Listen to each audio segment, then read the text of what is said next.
Hello students, आप सभी का बहुत बहुत स्वागत है आज का इस नया क्लास में।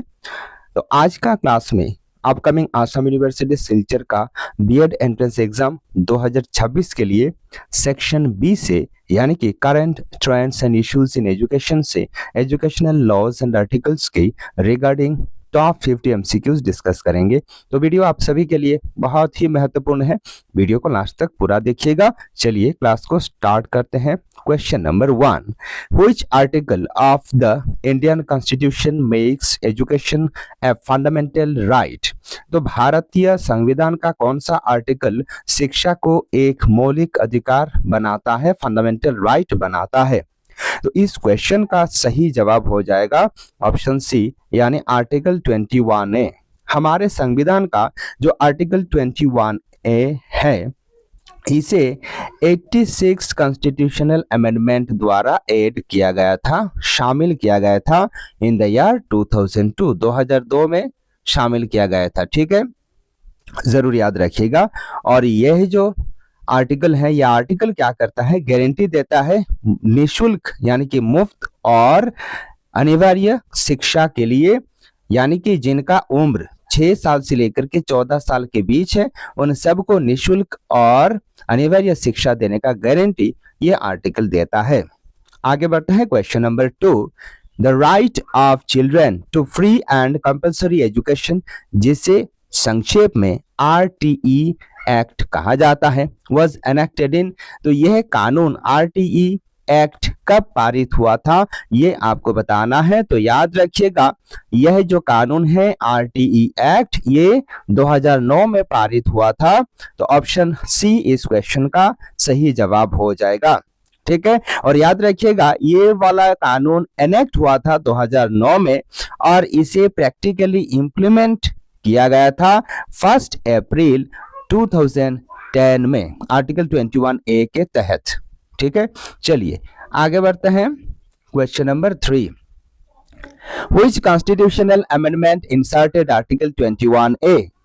आपको बताना है कौन सा अमेंडमेंट द्वारा आर्टिकल 21A को शामिल किया गया था, जो कि ऑलरेडी हमने बता दिया है 86th कॉन्स्टिट्यूशनल अमेंडमेंट द्वारा आर्टिकल 21A को हमारे संविधान में शामिल किया गया था। Question number 4, article 45 of the constitution deals with. आपको बताना है हमारे संविधान का जो आर्टिकल 45 है ये किसे लेकर के डील करता है। तो याद रखिएगा हमारे संविधान का जो आर्टिकल 45 है ये क्या करता है, स्टेट को डायरेक्ट करता है यानी कि निर्देश देता है कि early childhood care and education for children below 6 years, 6 years के नीचे जितने भी हैं शिक्षार्थी हैं, बच्चे हैं, उनका शिक्षा का गारंटी दे सरकार, ये स्टेट को दिशा निर्देश देता है।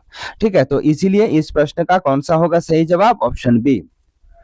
चलिए, और आर्टिकल 45 जो है इसको चेंज कर दिया गया है, अमेंड भी कर दिया गया है, याद रखिएगा।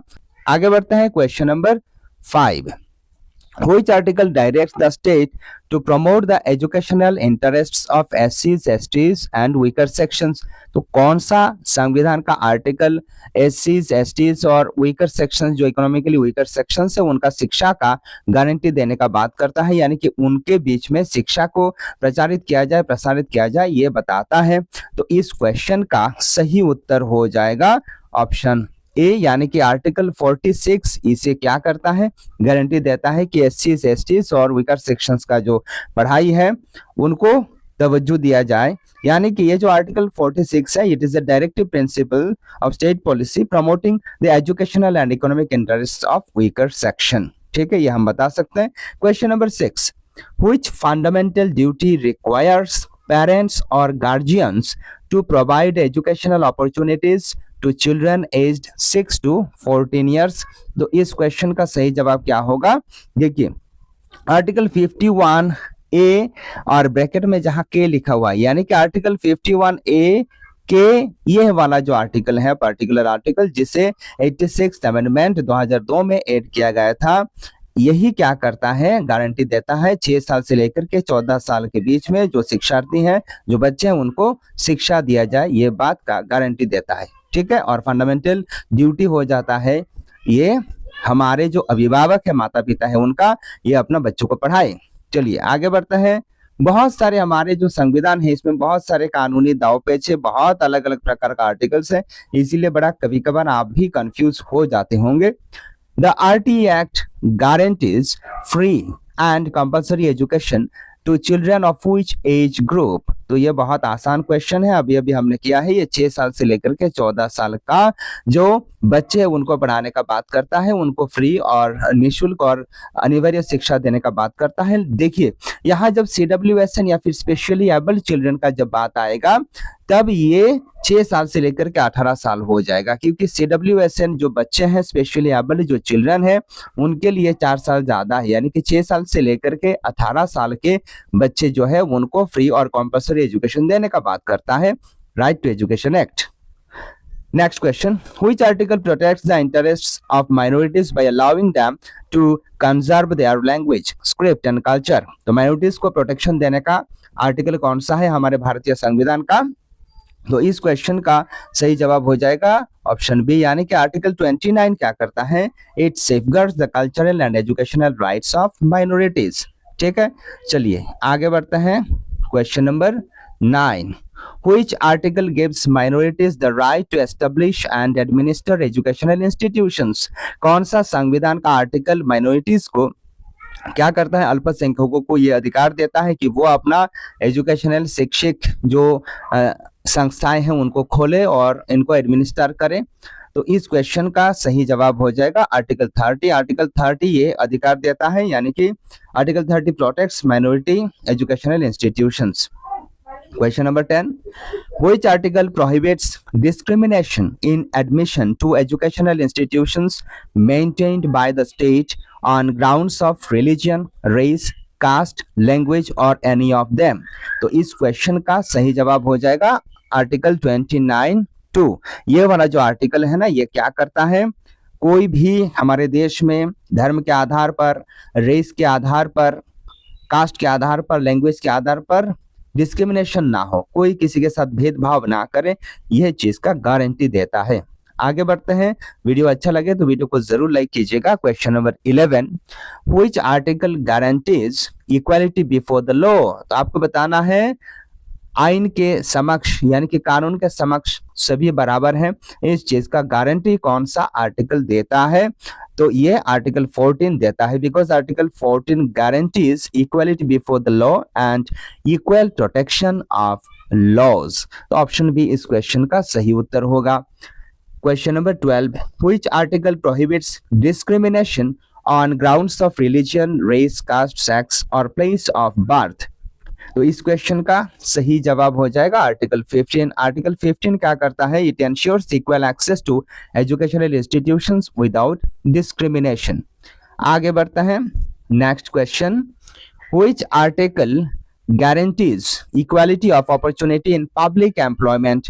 पब्लिक एम्प्लॉयमेंट में इक्वल अपॉर्चुनिटी सबको मिले, इस चीज का गारंटी कौन सा आर्टिकल देता है? तो ये आर्टिकल 16 देता है, because article 16 provides equal opportunity in public employment. कोई भी अगर पब्लिक सेक्टर में यानी कि सरकारी सेक्टर में एम्प्लॉयमेंट मिले, कर्म मिले, तो उसमें नियुक्ति प्रक्रिया में कोई भेदभाव नहीं होना चाहिए। Question number 14, which article abolishes untouchability? ये हमारे देश का एक बहुत बड़ा समस्या रहा है एक काल में। तो अनटचेबिलिटी यानी कि अस्पृश्यता जिसे कहा जाता है, फलाना छोटी जात के छोटे वर्ग के लोग हैं उनको छूना नहीं, उनको छू देंगे तो हमारे जो हाई कास्ट स्टेटस है वो खराब हो जाएगा, कुछ इस तरीके का ये जो मानसिकता है, तो इसे प्रैक्टिस करना कानूनन अपराध है और ये आर्टिकल 17 क्या करता है? प्रोहिबिट करता है। ठीक है, untouchability is abolished and its practice is punishable according to article 17। चलिए आगे बढ़ते हैं। Question number 15, which article abolishes titles except military and academic distinctions? तो मिलिट्री और एकेडमिक डिस्टिंक्शन के बगैर बाकी कोई भी टाइटल को हम नहीं रख पाएंगे। इसको एबोलिश करने का आर्टिकल कौन सा है? तो याद रखिएगा आर्टिकल 18 इन सारी चीजों को एबोलिश करता है। That means the article 18 prevents social inequality arising from hereditary titles. जो वंशानुक्रमिक जो टाइटल है, उपाधियां है, इनसे उत्पन्न होने वाला जितना भी क्या है भेदभाव है, ठीक है, उनको दूर करने का काम करता है, उनको प्रोहिबिट करता है आर्टिकल 18। क्वेश्चन नंबर आप देखो 16, which article guarantees freedom of speech and expression.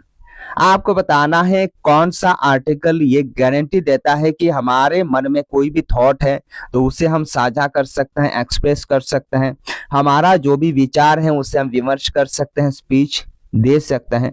तो यह चीज हमारे संविधान का आर्टिकल 19(1)(a) गारंटी देता है। तो ऑप्शन बी इसका सही जवाब होगा, because the fundamental right essential for democratic education. ये जो फंडामेंटल राइट्स है ये एक डेमोक्रेटिक एजुकेशन हो, गणतांत्रिक शिक्षा हो या फिर देश को प्रचालित करना हो, तो इसके लिए बहुत ही महत्वपूर्ण हो जाता है। तो अब देख सकते हैं हमारे जो संविधान का कानून है आर्टिकल्स है कितना क्रिटिकल है, इनको याद रखना। चलिए फिर भी आपको प्रैक्टिस करना पड़ेगा। The right to life and personal liberty is guaranteed under. आपको बताना है जीने का अधिकार और अपना जो व्यक्तिगत स्वतंत्रता है उसका अधिकार कौन सा आर्टिकल देता है। तो इस क्वेश्चन का सही उत्तर होगा article 21। Article 21 it includes the right to live with dignity, education is linked through article 21 है, ठीक है। तो आर्टिकल 21 एक के साथ शिक्षा है जुड़ा हुआ और जीने का अधिकार और स्वतंत्रता के साथ अभिव्यक्ति की आजादी के साथ जीने का अधिकार आर्टिकल 21 देता है। Question number 18, which article provides protection against arrest and detention in certain cases. कुछ निर्दिष्ट केस में आपको अचानक पुलिस अरेस्ट नहीं कर सकती हैं और पुलिस कस्टडी में ले जाकर के रख नहीं सकती हैं। तो ये कौन सा आर्टिकल प्रोहिबिट करता है, तो याद रखिएगा ये आर्टिकल 22 प्रोहिबिट करता है। और ये जो आर्टिकल 22 है ये पर्सनल लिबर्टी का सेफगार्ड देता है, ठीक है। चलिए आगे बढ़ते हैं। Question number 19, which article prohibits trafficking in human beings and forced labour. कौन सा आर्टिकल ह्यूमन बीइंग्स यानी कि मानव तस्करी का खिलाफ यानी कि मानव तस्करी को प्रोहिबिट करता है और जोर से किसी से आप काम करवा नहीं सकते, किसी के इच्छा के खिलाफ आप किसी से काम नहीं करवा सकते, इसका प्रोहिबिट करता है। तो ये काम करता है आर्टिकल 23। ऑप्शन बी इसका सही उत्तर होगा, because article 23 protects children and vulnerable groups from exploitation, ठीक है। चलिए आगे बढ़ते हैं। क्वेश्चन नंबर अब 20, which article prohibits employment of children below 14 years in hazardous occupations. कौन सा आर्टिकल जो 14 साल के निम्न उम्र के बच्चे हैं उनको हानिकारक कामों में, हानिकारक पेशाओं से दूर रहने का सलाह देता है यानी कि प्रोहिबिट करता है। तो इसका सही जवाब हो जाएगा article 24, because article 24 supports children's right to education by preventing child labor, ठीक है। चलिए आगे बढ़ते हैं। क्वेश्चन नंबर अब 21, which article guarantees freedom of conscience and religion। अपना धर्म की आजादी और अपना जो भी हमारे मन में विश्वास है, जो भी हम सोचते हैं वो पालन करने का अधिकार कौन सा आर्टिकल देता है। तो ये आर्टिकल 25 द्वारा प्रोवाइड किया गया है, यानी कि आर्टिकल 25 गारंटीज रिलीजन और रिलीजियस फ्रीडम।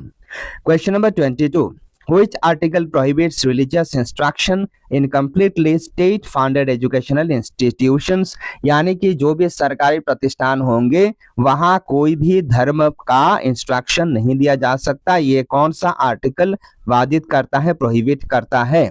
तो इस क्वेश्चन का सही उत्तर होगा आर्टिकल 28, बिकॉज आर्टिकल 28 क्या करता है, सेफगार्ड देता है जो स्टेट फंडेड इंस्टीट्यूशंस है वहां कोई भी धर्म का इंस्ट्रक्शन नहीं दिया जा सकता। चलिए आगे बढ़ते हैं। Question number 23, the right to constitutional remedies is guaranteed under.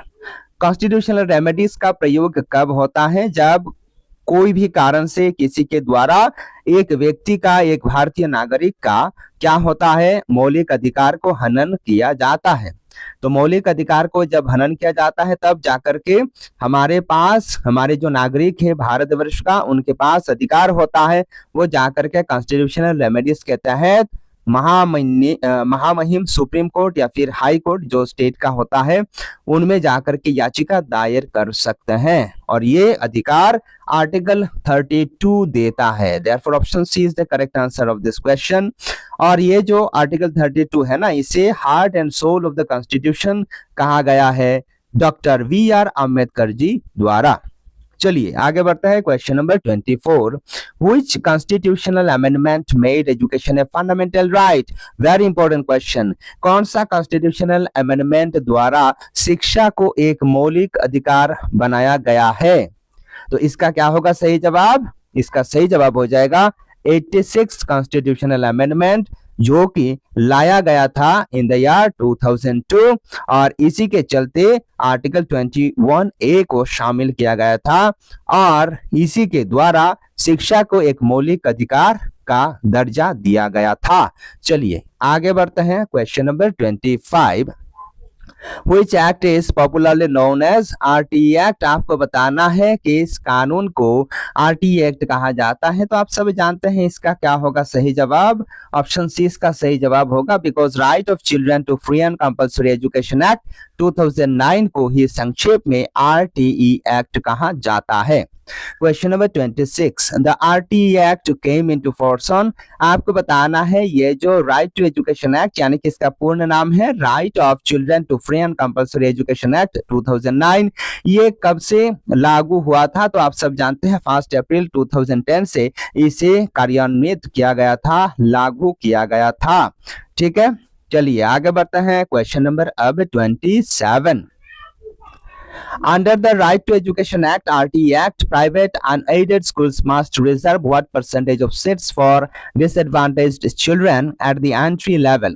यानी कि Right to Education Act private institutions को भी ये निर्देश देती है कि जो गरीब वर्ग के लोग हैं, पिछड़े वर्ग के लोग हैं, इनको एडमिशन का एक निर्दिष्ट प्रतिशत सीट रिजर्व रखा जाए। तो वो प्रतिशत कितना है? आप में से बहुत सारे हमारे शिक्षार्थी जानते हैं, यह है 25%। ऑप्शन सी इसका सही जवाब होगा। ठीक है, चलिए आगे बढ़ते हैं। Question number 28, under the right to education act RTE act, no child shall be held back और expelled until completion of dash, यानी कि राइट टू एजुकेशन एक्ट कहता है कोई भी बच्चा को हम एक्सपेल नहीं कर सकते, पीछे नहीं रख सकते, जब तक उसका क्या कंप्लीट ना हो जाए, जब तक उसका कौन सा एजुकेशन कंप्लीट ना हो जाए, जब तक ये क्लास 8 स्टैंडर्ड तक पढ़ना ले। यानी कि the act originally prohibited detention up to the class 8। ठीक है, चलिए आगे बढ़ते हैं। क्वेश्चन नंबर अब 29, Which section of the RTE Act prescribes the duties of teachers? बताइए क्या होगा इसका सही जवाब? This question is also really important for you. तो इसका सही जवाब क्या होगा? आपको बताना है RTE एक्ट का कौन सा सेक्शन हम, यानी कि टीचरों का क्या काम है, टीचरों का ड्यूटीज क्या क्या है, उसे प्रेस्क्राइब करता है। तो इस क्वेश्चन का सही जवाब होगा ऑप्शन सी, यानी कि RTE एक्ट का जो सेक्शन 24 है, ये सेक्शन 24 टीचर्स का ड्यूटीज क्या क्या होगा, टीचर को जब काम आएगा, जब बाढ़ आएगा तो बाढ़ का भी ड्यूटी करना पड़ेगा, कोविड जैसा पेंडेमिक आएगा तो पेंडेमिक में भी टीचर को ही काम दिया जाएगा, सेंसस का ड्यूटी आएगा तो सेंसस को भी करने का दायित्व किस पर आता है? टीचर्स पर आता है। इसके साथ साथ अगर इलेक्शन चुनाव करवाना हो देश में तो चुनाव का कार्य भी हम जैसे शिक्षकों को करना पड़ता है, बूथ लेवल ऑफिसर्स का कार्य भी हम जैसे शिक्षकों को ही करना पड़ता है। तो ये सारा का सारा जो ड्यूटीज है वो सेक्शन 24 में लिखा गया है, duties and responsibilities of teachers, मतलब सेक्शन 24। ठीक है, क्वेश्चन नंबर अब देखो 30, which section of the RTE act prohibits physical punishment and mental harassment? यानी कि राइट टू एजुकेशन एक्ट ये भी प्रोहिबिट करता है कि कोई बच्चा को आप फिजिकली पनिश नहीं दे सकते, दंडित नहीं दे सकते, और मानसिक रूप से भी आप उसको तनाव में नहीं रख सकते, मानसिक रूप से भी आप उसको हैरास नहीं कर सकते। ये कौन सा सेक्शन में है जी? ये सवाल है। तो याद रखिएगा ये सेक्शन 17 में है, यानी कि अकॉर्डिंग टू सेक्शन 17 आप कोई भी बच्चा को, कोई भी शिक्षार्थी को फिजिकल पनिशमेंट नहीं दे सकते और मेंटली भी हैरास नहीं कर सकते, टॉर्चर नहीं कर सकते। ठीक है, चलिए आगे बढ़ते हैं। क्वेश्चन नंबर अब 31, which section of the RTE act less down the curriculum and evaluation procedure. ये भी बहुत ही महत्वपूर्ण है। राइट टू एजुकेशन एक्ट का कौन सा सेक्शन में करिकुलम और इवैल्यूएशन प्रोसीजर किस तरीके का होगा, इसका वर्णन हमें देखने को मिलता है। तो इस क्वेश्चन का सही जवाब होगा सेक्शन 29। तो सेक्शन 29 जो है article right to education act 2009 का, इसमें क्या लिखा गया है, because the section 29 mandates a child centered activity based curriculum in line with constitutional values। यानी कि चाइल्ड सेंटर्ड बाल केंद्रित शिक्षा व्यवस्था होगा। जो भी करिकुलम डिजाइन करेंगे वो शिक्षकों का इच्छा से नहीं होगा, वो शिक्षार्थियों का क्या चाहत है, शिक्षार्थियों का जो नीड है उसी को मद्देनजर रखते हुए किया जाएगा। इसके साथ साथ इवैल्यूएशन प्रोसेस, जिस तरीके से बच्चों का मूल्यांकन किया जाएगा वो भी बच्चों का ही नीड्स नेसेसिटीज को मद्देनजर रखते हुए किया जाएगा। यह आर्टिकल यह राइट टू एजुकेशन एक्ट का सेक्शन 29 में वर्णित है। Question number 32, which authority is responsible for monitoring the implementation of the RTE Act at the national level। तो नेशनल लेवल में यानी कि हमारे जो जातीय पर्याय हैं इसमें राइट टू एजुकेशन एक्ट को मॉनिटर करने का दायित्व किसके हाथ में दिया गया है।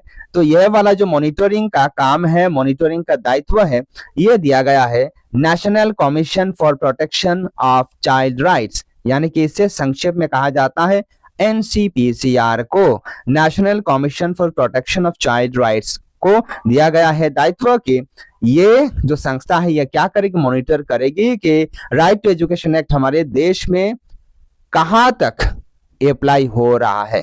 ठीक है, चलिए आगे बढ़ते हैं। Question number 33, which constitutional amendment inserted fundamental duties. अब आपको बताना है कौन सा संविधान का संशोधन के द्वारा फंडामेंटल ड्यूटीज को हमारे संविधान में लिखा गया है, शामिल किया गया है।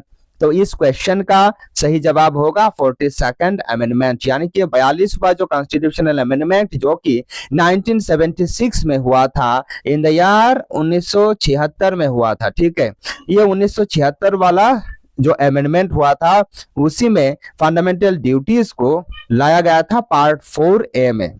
ठीक है, पार्ट 4A में याद रखिएगा, पार्ट 4A। ठीक है, इसमें फंडामेंटल ड्यूटीज शामिल किया गया था, यह 1976 है। Question number 34, fundamental duties are contained in. आपको बताना है जो फंडामेंटल ड्यूटीज है ये कौन सा पार्ट में है। तो अभी हमने बता भी दिया है, फंडामेंटल ड्यूटीज हमारे संविधान का पार्ट 4A में लिखा गया है। ठीक है, और पार्ट 4A में क्या क्या है याद रखिएगा। Part 4A contains article 51A। Part 4A में आर्टिकल 51A है, लिस्टिंग द फंडामेंटल ड्यूटीज, और हमारे यानी कि नागरिकों का, भारतीय नागरिकों का क्या क्या कर्तव्य है, फंडामेंटल ड्यूटीज क्या क्या है वो भी लिखा गया है। ठीक है, चलिए अब आगे बढ़ते हैं। Question number 35, which article contains the fundamental duties. कौन सा आर्टिकल फंडामेंटल ड्यूटीज का बात करता है। तो याद रखिएगा हमारे संविधान का जो आर्टिकल 51 है इसमें फंडामेंटल ड्यूटीज, कितना फंडामेंटल ड्यूटीज है हम जैसे भारतीयों का, तो हमारा कुल 11 फंडामेंटल ड्यूटीज है और यही आर्टिकल 51A में लिखा हुआ है। चलिए आगे बढ़ते हैं। Question number 36, which directive principle directs the state to raise the level of nutrition and public health. तो directive principles of state policy आप जानते हैं, DPSP जिसे हम संक्षेप में बोलते हैं। ये कानून नहीं है, लेकिन ये राष्ट्र क्या करेगा, ये अप्लाई करेगा अपना नागरिकों का भला के लिए, अपना नागरिकों का कल्याण करने के लिए कुछ हस्तक्षेप करेगा, कुछ चीजों को, कुछ स्टेप्स लेगा। कौन लेगा, राष्ट्र लेगा। यही सब चीजों को कहते हैं directive principles of state policy. तो हमारे देश का जो नागरिक है उनका स्वास्थ्य बढ़िया रहे, उनको न्यूट्रिशन प्रॉपर तरीके से मिले, ये कौन सा आर्टिकल में लिखा गया है। तो याद रखिएगा ये आर्टिकल 47 में लिखा गया है। तो ऑप्शन सी इसका सही जवाब होगा, because article 47 focuses on nutrition, public health and the standard of living. चलिए आगे बढ़ते हैं, वीडियो को जरूर लाइक कीजिएगा, आगे अपना दोस्तों में भी आप शेयर कर सकते हैं। क्वेश्चन नंबर अब 37, which article deals with the protection of the environment. Environment का प्रोटेक्शन यानी कि आप अनचाहे पेड़ पौधों को नहीं काट सकते, पहाड़ पर्वतों को विनाश नहीं कर सकते, लेकिन सरकार करवा देती है, ठीक है, ये अलग बात है। तो प्रोटेक्शन ऑफ एनवायरनमेंट यानी कि वातावरण को हम विनष्ट नहीं कर सकते, वातावरण का रक्षा भी करना सरकार का जिम्मेदारी है, दायित्व है, ये आर्टिकल 48A में लिखा गया है। Because Article 48A directs the state to protect and improve the environment. Question number अब 38, which constitutional amendment transferred education from the state list to the concurrent list?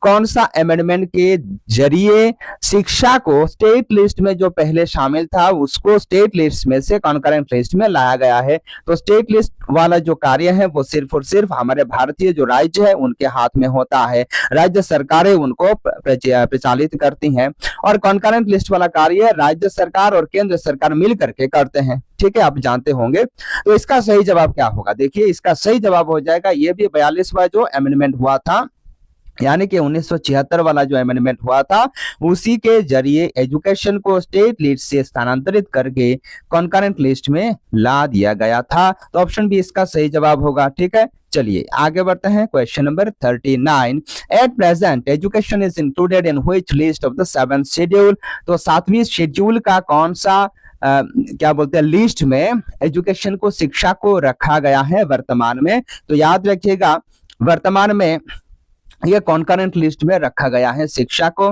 Both the centre and states can make laws on education. Centre और state दोनों ही मिलकर के decision ले सकते हैं, या फिर सेंटर भी डिसीजन ले सकती है, इसके साथ साथ कोई राज्य सरकार भी डिसीजन, कोई कानून बना सकती है।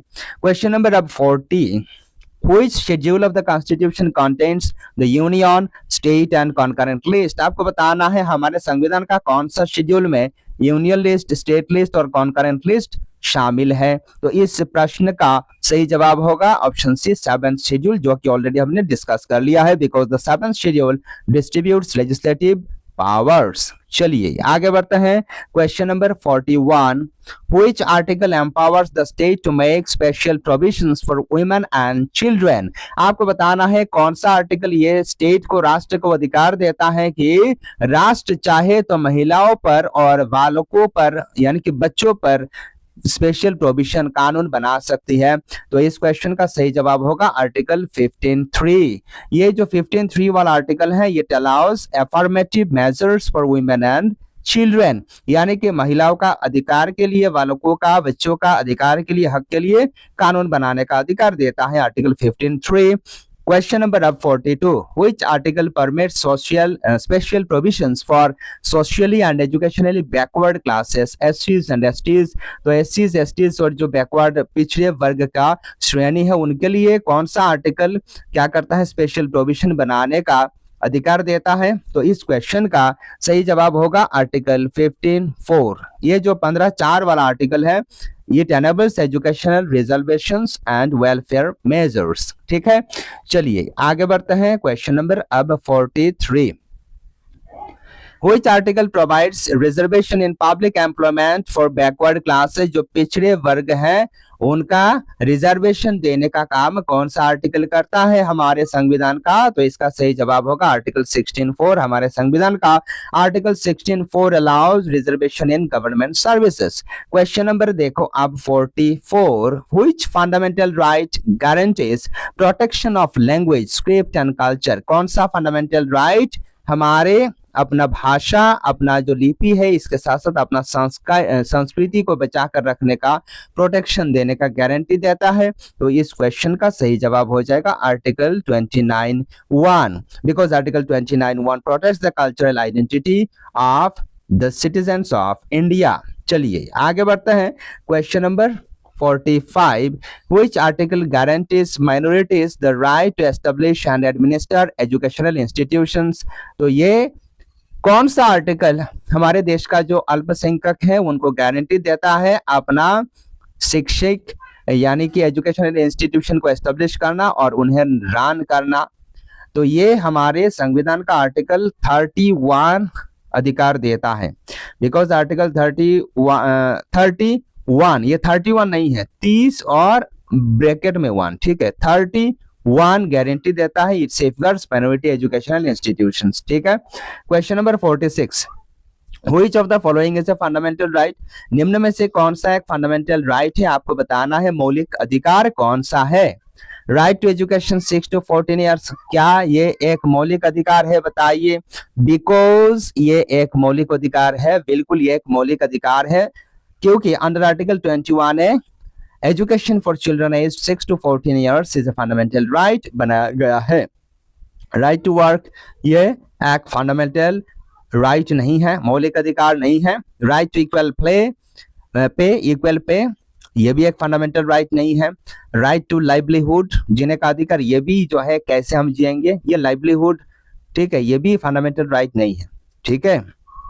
चलिए आगे बढ़ते हैं। Question number 47, which body develops the national curriculum framework NCF, NCF को कौन डेवलप करता है, तो आप सब जानते हैं एनसीएफ को एनसीईआरटी ही डेवलप करती है, तो एनसीईआरटी इसका सही जवाब हो जाएगा। Question number 48, which act regulates teacher education institutions in India, कौन सा कानून हमारे देश में जो टीचर एजुकेशनल इंस्टीट्यूशंस जैसे कि बीएड कॉलेजेस है, वीटीसीज है, इसके साथ साथ डायर्स है, इनको रेगुलेट करने का कार्य करता है, तो इस प्रश्न का सही जवाब हो जाएगा एनसीटीई एक्ट 1993। एनसीटीई एक्ट यानी कि the national council for teacher education act 1993 regulates teacher education in India, ठीक है। चलिए आगे बढ़ते हैं, आखिरी 2 सवाल आपके लिए। Question number 49, which act provides legal protection to children against sexual offences, यानी कि बच्चों के प्रति अगर इस तरीके का हरकत होता है, सेक्सुअल ऑफेंसेस किया जाता है, तो कौन सा कानून इसे लीगल प्रोटेक्शन देता है, तो याद रखिएगा ये कानून का नाम है पॉस्को एक्ट 2012। ऑप्शन सी इसका सही जवाब होगा। और ये जो पॉस्को एक्ट है, पॉस्को कानून है, इसका पूर्ण रूप होता है the protection of children from sexual offences, POCSO act 2012, ठीक है। It safeguards children from sexual abuses, ठीक है। तो पॉस्को का मतलब होता है the protection of children from sexual offences, याद रखिएगा। चलिए आखिरी सवाल, वीडियो को जरूर लाइक कीजिएगा। Which of the following constitutional provisions is most directly related to elementary education, कौन सा कॉन्स्टिट्यूशनल प्रोविजंस मौलिक यानी कि एलिमेंटरी शिक्षा के साथ जुड़ा हुआ है, डायरेक्टली आपको बताना है, तो इस क्वेश्चन का सही जवाब हो जाएगा आर्टिकल 21 है, because Article 21A is the constitutional foundation of the Right to Education Act 2009. Dear students, this is the end of today's video. आपका मन में कोई भी अगर सवाल है, कोई भी सुझाव है, कोई भी डाउट है, तो आप हमें बेझिझक कमेंट करके बता सकते हैं, पूछ सकते हैं। मिलते हैं आपसे अगले वीडियो में और एक शानदार टॉपिक के साथ। तब तक के लिए आप इसी प्रकार पढ़ाई करते रहिए, आगे बढ़ते रहिए। नमस्कार, जय हिंद।